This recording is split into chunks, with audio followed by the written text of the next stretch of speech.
Assalamualaikum warahmatullahi wabarakatuh.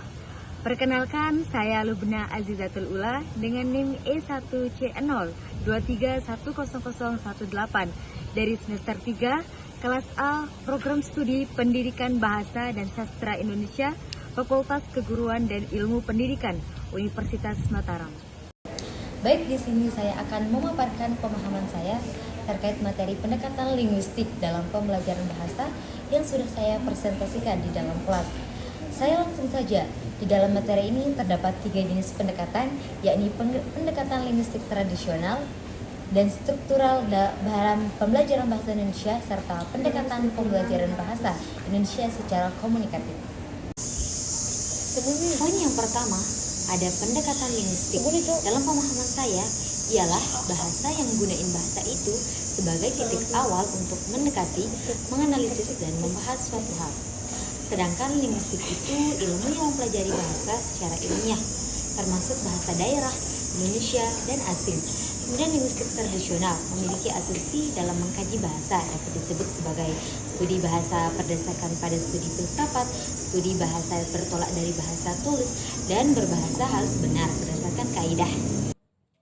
Poin yang kedua, ada pendekatan linguistik struktural. Pendekatan linguistik struktural adalah pendekatan yang menganalisis bahasa sebagai sistem hubungan antara unsur-unsurnya, kayak bunyi dan konsep yang berfokus pada struktur dan organisasi unsur-unsur bahasa. Jadi, deskripsi bahasa dipandang lebih linguistik karena didasarkan pada bahasa itu sendiri.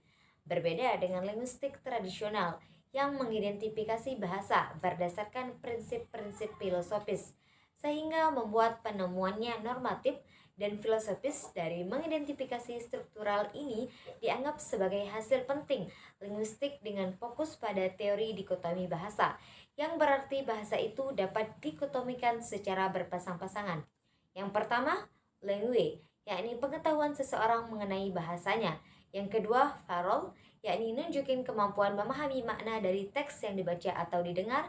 Yang ketiga, paradigmatik, yakni terdapat bunyi-bunyi kata kecil yang dapat membentuk makna yang berbeda. Yang keempat, sintakmatik, yakni struktur kalimat dan memiliki perbedaan makna. Yang kelima, sinkronis, yakni kajian bahasa pada satu titik waktu tertentu. Yang keenam, diakronis, yakni kajian bahasa yang melihat perkembangannya dari waktu ke waktu.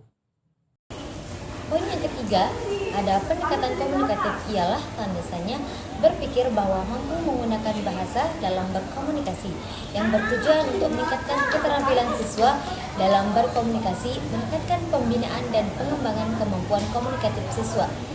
Di sini siswanya yang menjadi perannya, sedangkan gurunya menjadi fasilitator saja.